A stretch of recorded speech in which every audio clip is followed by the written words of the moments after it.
Mimi baba alikuwa kwa mambo mingi kwangu.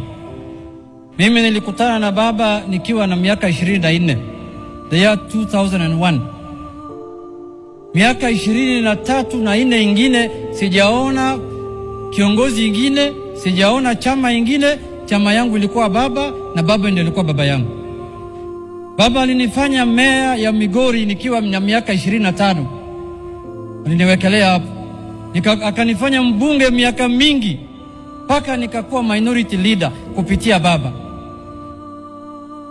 Mimi nina huzuni sana kwa sababu wale wanajua vile mimi na baba tulikuwa karibu.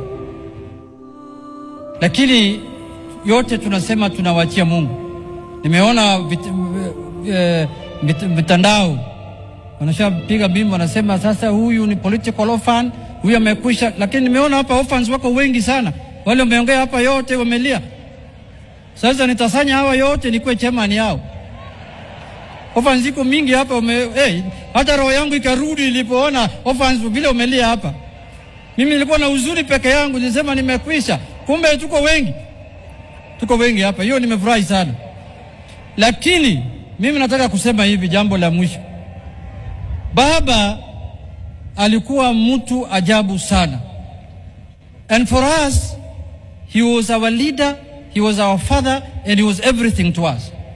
Baba is the only leader who knew when to fight and when to lay arms down. Baba had fire on one hand and water on the other hand. I will miss his telephone calls. Baba alikuwa engineer ya siasa na alikuwa anatunga siasa usiku, na nilikuwa napata simu yake saa 12 asubuhi. Nikiona simu yangu imelia saa 12, na sasa mimi kama fundi navaa abro niko kasi. Lakini saa 4 saa 3 hiyo ni salamu tu. Baba alikuwa mtu ajabu ambaye wa Kenya wamepoteza mtu ambaye hawatapata kama yeye.